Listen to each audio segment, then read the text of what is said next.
Vou ter quanto tempo eu tinha, hein? Eu estou vendo aqui que tem ceia, tem assembleia. Graça e paz, igreja, amém? Amém. De fato, me sinto, sim, membro dessa igreja. E o que eu vou falar aqui hoje, na minha trajetória com missões, tem tudo a ver aqui com essa igreja. Eu vou falar bastante dos irmãos. Eu não poderia começar a falar sem agradecer ao próprio pastor Selmir. Tem tudo a ver com isso aqui. A dona Conceição e a Ivone, que me suportaram aí morando comigo aqui pertinho, cresceram junto comigo. Estão aqui hoje, graças a Deus. Também agradecer meu marido que me encoraja todos os dias. Vamos orar? Senhor, o Senhor é maravilhoso. É só por isso que estamos aqui. Nós somos pecadores, o Senhor, tão bom que é, nos reconciliou. Louvado seja o teu nome. Em nome de Jesus, amém. Irmãos, o tema desse ano é porque o Filho vive e voltará. Se quiser deixar aqui atrás, vamos completar a missão. Eu tenho visto muitas pessoas se indagarem como vencer os desafios missionários até a volta de Jesus. Eu tenho visto algumas pessoas desanimarem por conta dos rumores de guerras, das guerras, o amor de muitos esfriando, e alguns dizem assim: mas não tem jeito, só quando Jesus voltar. Só quando Jesus voltar. Como vencer os desafios missionários até a volta de Jesus? Até a volta de Jesus. Será que esse desânimo que assola alguns tem alguma parte com que acabamos de cantar? Nós acabamos de cantar assim: não caminhamos pelo que vemos, o que nos move é o que nós cremos. Nação santa, não é isso? Mas assim, não tem sido, é frequente a mim, em pequenos grupos, seja em igreja ou fora de igreja, alguns membros de igreja desanimados. Quando eu comecei a pensar no que eu ia falar hoje aqui, eu achei que eu fosse citar como exemplo a guerra da Ucrânia, com a Rússia. Teve uma live de missões mundiais essa semana, 4 anos de guerra, eu ia até trazer algumas coisas na live. E aí ontem estoura o conflito com o Irã, Estados Unidos e Israel. E eu disse: como é real? Ainda hoje aqui o pastor Selmir chamou o pastor aqui para orar pelas enchentes que estão assolando a região sudeste, e o conflito no Oriente Médio. E como permanecer, como perseverar na fé, com tantos sinais assim? O livro de Apocalipse, que está a divisa da campanha desse ano, vamos ler a divisa? Vocês conseguem enxergar? Apocalipse 22:20. Aquele que, vamos todos juntos, vocês conseguem? Aquele que é testemunha fiel de todas essas coisas diz: sim, venho em breve. E a igreja diz: amém, vem Senhor Jesus. Vamos repetir a tua parte? Amém, vem Senhor Jesus. Essa igreja aqui me ajudou a seguir o chamado. Eu trabalhava nas multidimensões nacionais, frequentava aqui a igreja com vocês, subia a rampa na Tijuca, voltava já com o pastor Sandro, com a irmã Denise, mas eu tinha um clamor muito grande pelas nações. E eu tinha um clamor muito grande pelas nações onde os direitos estavam sendo impedidos de alguma forma. Quando eu vi uma pessoa sem acesso à comida, ao básico, ou sem acesso à sua nacionalidade, um refugiado, enfim, quando algum direito estava sendo cerceado de alguma forma, isso me chamava a atenção por conta da minha formação. Eu sou advogada, o Senhor sempre me inclinou a exercer a justiça e a levar a justiça entre aqueles menos favorecidos pela justiça, e eu me apresentei junto de missões mundiais. E aí muitos aqui mesmo, antes da reforma, me perguntaram: Marília, mas por quê? Você não já faz missões aqui? E a Cristolândia, você não gosta tanto de Cristolândia? Por que você quer ir lá para outro canto? Tão perigoso, é isso mesmo que você quer? Por quê? E aí eu tinha que me esquadrinhar e perceber que nem eu tinha uma razão completa. Fatalmente o Senhor tinha colocado um porquê em mim. Porque se eu fosse achar uma resposta pronta, eu não conseguiria nem falar, nem muito menos convencer. Eu tinha que dizer algo que era superior a mim, porque Deus está mandando. Porque Deus está mandando. Porque como é que eu vou convencer a meu pai e a minha mãe que eu vou para o Iraque? Como é que eu vou convencer a meu pai e a minha mãe que eu vou lá no Irã fazer uma negociação? Como é que eu vou convencer? Como é que eu explico para mim mesmo essa vontade que eu tenho de ir nesses territórios ou de levar a justiça em nome de Jesus? Então, olha, Deus está mandando, eu tenho esse clamor.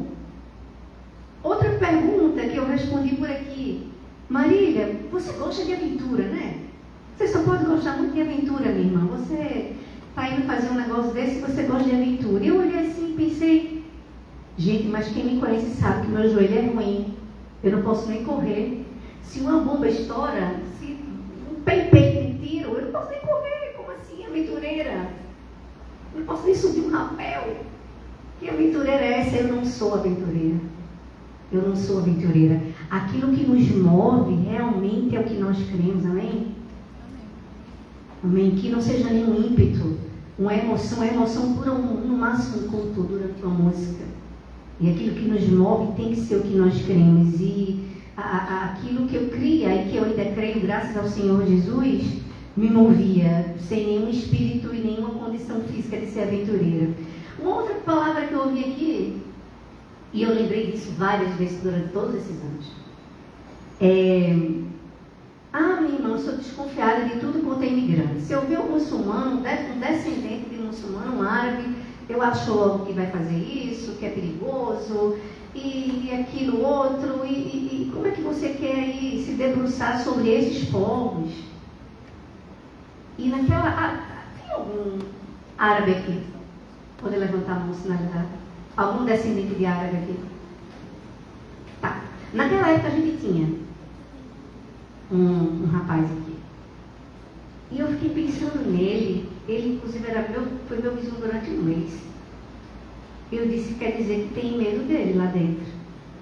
Quer dizer que a nossa igreja não está preparada para receber esse povo. Não está preparada para ir e nem para receber ficando. E isso só me motivou mais ainda aí. E aí eu respondi, por isso mesmo que eu tenho que ir. É por isso mesmo que eu tenho que ir. Porque o nosso Pai em comum também o ama. E há de saber se a sua entrega é verdadeira ou não. O meu papel não é de sondar o coração, isso é com o Espírito. O meu papel é denunciar a verdade. O Pai vai saber se o coração é mentiroso ou não. Mas assim, como a igreja vê um missionário que lida com a perseguição religiosa? A minha função hoje lida diretamente com a perseguição religiosa. Ainda não nos campos, mas na defesa da liberdade religiosa dos missionários que vão aos campos. Numa questão um pouco mais jurídica, nessa questão de levar a justiça, como Deus havia me falado já há um tempo. E aí eu comecei a ver que isso aqui era, tudo que eu tinha escutado, eu escutei muitas coisas, era um termômetro da igreja como um todo. Não da minha casa, não da minha família, mas do pensamento da igreja como um todo. E como a igreja tem percebido tudo isso em meio a um mundo que vive tantos sinais de que o amor está esfriando. Virá aqui a minha cola. Sinais semelhantes àqueles ditos na Bíblia sobre a volta de Cristo. Eu queria convidar a igreja a ler o livro de Mateus. Abrir Mateus 24, do 3 ao 12.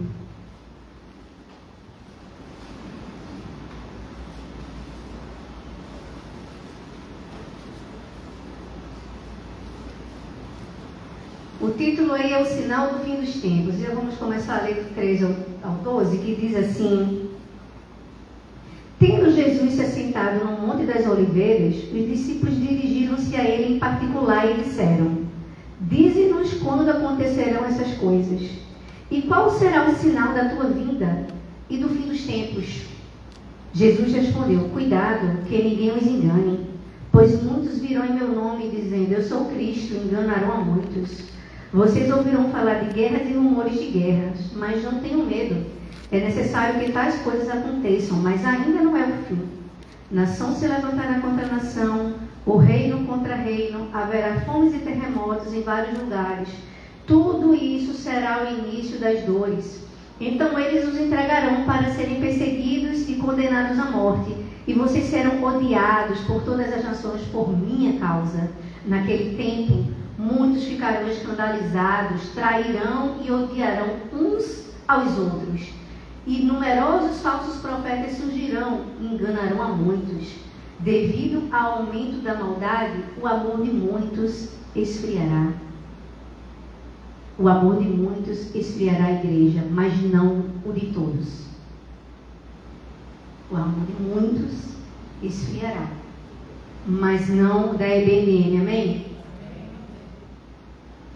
E não é porque o amor de muitos está esfriando que lá mais adiante no texto da grande comissão, Jesus vai dizer assim: ide por todo canto, fazer discípulos, batizando-os em nome do Pai, do Filho e do Espírito Santo, mas só até o final dos tempos. É assim que está escrito? Não, muito pelo contrário. Eu estarei convosco até a consumação dos séculos. Não existiu limitação temporária nem de circunstância alguma para cumprirmos a grande comissão. E vocês, deixa eu fazer algumas perguntas. Hoje eu estava pela manhã tomando um café com a Rosana. Gentilmente me levou ali com a Camila para tomar um café. E a gente estava falando muito sobre Cristolândia, né? Revisitando os velhos tempos. Algum de vocês já escutou a seguinte frase? Fulaninho não tem jeito, só Jesus voltando. Olha, fulaninho já roubou tudo que tinha na casa da mãe para comprar droga, já abandonou não sei quantos empregos, já casou com não sei quantas mulheres, não para com ninguém, agora já está em 3 tipos de drogas diferentes, já foi acolhido em tantas casas de recuperação. Fulaninho, só Jesus voltando. Não é isso? Eu já disse isso algumas vezes, eu confesso. Mas aí para pensar. Antes de Jesus vai voltar, amém. O Filho vive e voltará, e vamos completar a missão. Mas antes, quando ele morreu e ressuscitou, ele não deixou o Espírito Santo aqui? E não disse que por meio dele coisas maiores faríamos? Por que para um homem viciado em drogas se regenerar só Jesus voltou? Nós já temos o poder do Espírito. Há alguns anos atrás, inclusive, o tema da campanha de missão mundial foi no poder do Espírito. Nós vamos completar a missão. Não vamos parar com esse discurso fatalista de que só Jesus voltou. Nós temos o Espírito em nosso meio. Amém? Os milagres existem ainda hoje. Nós somos milagres. Estarmos aqui numa igreja reunida, cheia, louvado seja Deus, com plena liberdade religiosa, com saúde. Eu tenho várias histórias de milagres para contar na minha saúde física. Conheço alguns aqui que tem também. O pastor Selminha, um grande exemplo. Então, assim, Jesus vai voltar? Vai. Toda lágrima será enxugada? Sim. Tudo aquilo que Ele nos promete vai se cumprir? Sim. Mas nós estamos aqui para glorificar o nome dele. Amém? Outra questão que me perguntam ainda hoje, eu falei um pouco do tempo passado, ali de 9 anos atrás, quando eu estava aqui, membro da igreja, e trago agora perguntas 9 anos depois, atualizando. Outra pergunta: por que enfrentar tantas questões humanitárias no contexto árabe? Minha irmã, isso aí é certo. Isso aí só vai se resolver quando Jesus voltar. Quando Jesus voltar, todo esse problema árabe vai se resolver. Eu fico pensando, ai de mim, se Jesus tivesse escolhido não ter compaixão de mim. Ele escolhe a quem quer ter compaixão e se manifesta conforme sua soberana vontade. Ele foi movido por compaixão quando estava em nosso meio. Abriu evangelhos a ímpios e não ímpios. Quem sou eu para escolher de quem eu vou ter compaixão? Eu fui alcançada por tamanha compaixão. Não nos enganemos. Não são os árabes, eu perguntei nem nenhum descendente, mas não somos merecedores da mesma forma. Todos pecadores, inclusive a mim. Não nos enganemos. E aí outra pergunta, atualizando, pergunta desta semana. Por que nos evangelizar muçulmanos se nós podemos estar atraindo tantos deles para o Brasil? O que vai ser no Brasil? Com tantos muçulmanos entrando aqui no Brasil, por que evangelizar os muçulmanos? Oi, eles vão entrar e só porque são muçulmanos, inclusive, nós não vamos evangelizar? Porque se eles tiverem que entrar ou não, eu estou entendendo que não é a gente que vai pedir. Mas se eles entrarem, o que a igreja faz? A igreja do Senhor faz discípulos. Esse é o trabalho da igreja do Senhor. Nunca houve limitação geográfica para a grande comissão. Nunca houve no mandamento uma questão geopolítica. Os crentes só se preocupam com uma coisa: fazer discípulos. E na geopolítica do crente, quem é o rei? Jesus. É só sobre isso. E uma coisa muito interessante: sempre que eu vejo alguém com receio de um muçulmano, eu pergunto: você está eminentemente cristã, seja católica ou seja evangélica? É como se nós estivéssemos expressando claramente que a nossa fé não consegue testemunhar de forma tão convicta. Porque é como se a gente sentisse que um muçulmano fosse colocar a perder a nossa fé. Que nos move a vir para a igreja todos os domingos, que a gente fala, que a gente canta. Nós não deveríamos estar felizes. Oi, chegou aqui, vai ficar muito mais fácil anunciar que Jesus é rei. Aqui eu tenho liberdade religiosa, aqui eu tenho diversos templos abertos domingo, abertos sábado. Eu creio maior que está em mim do que o que está no mundo. Eu tenho uma palavra de salvação. Jesus vai voltar. Vou direto nele. Não era para a gente se alegrar? O caminho ficou mais curto. Mas a gente teme. A gente teme. Mas a gente cantou que o Coliseu não parou a igreja, a perseguição não parou a igreja, que ninguém pode parar a igreja do Senhor, o inferno não pode prevalecer. Vamos avançar? Não, vamos parar de crescer. Não foi isso que a gente cantou? Foi isso que a gente cantou. Mas, finalmente, a própria Bíblia nos alerta sobre o amor de muitos esfriando. E nós estamos, muitas vezes, tendo que aquecer a chama do coração do nosso irmão ao lado, no banco da igreja, sobre isso. Porque parece mais que a gente está indo na contramão. O amor de muitos está esfriando e a gente está tendo que manter a nossa chama acesa. E aí, muitas vezes, o nosso trabalho não está apenas em levar o amor que nós recebemos primeiro, mas em aquecer o amor que está no coração do irmão e dizer assim: vem comigo, vem amar junto comigo, vem amar o próximo como a si mesmo, vem amar a Deus sobre todas as coisas. Irmãos, é a própria igreja que responde no capítulo 22, 20: vem, Senhor Jesus. Vamos repetir? Vem, Senhor Jesus. E quando ela clama pelo Senhor Jesus, ela clama por aquele que nos ordenou a ir para os 4 cantos do mundo, independente de sinais ou não de tempos, independente da nossa convicção escatológica, independente de qualquer circunstância, independente. Eu escuto falar de pessoas que pedem do Senhor Jesus no leito de morte, para o enfermeiro, quando a gente pensa assim: não há mais tempo para ele. Recentemente eu ouvi falar de uma pessoa que pregou no SAMU, sendo resgatado por uma ambulância ali dentro. Houve tempo de pregar. Pregar em tempo e fora de tempo. E nós queremos aqui, claro, a Bíblia está aí para a gente compreender um pouco mais sobre o sinal no final dos tempos, e há quem goste muito de estudar tudo isso. Mas, para a igreja, o sinal dos tempos lembra perseverança e compromisso. De modo nenhum lembra apatia e conformismo. De modo algum. Basta olhar para o próprio contexto de Apocalipse 22. tema da campanha. No livro de Apocalipse a gente tem as cartas, algumas delas incentivando a não abandonar o primeiro amor, outras incentivando um alerta aos falsos ensinos. Mas o contexto ali é que era de perseguição também. O imperador tinha que ser adorado como divindade. E ainda assim, várias cartas para incentivar a igreja a ser perseverante.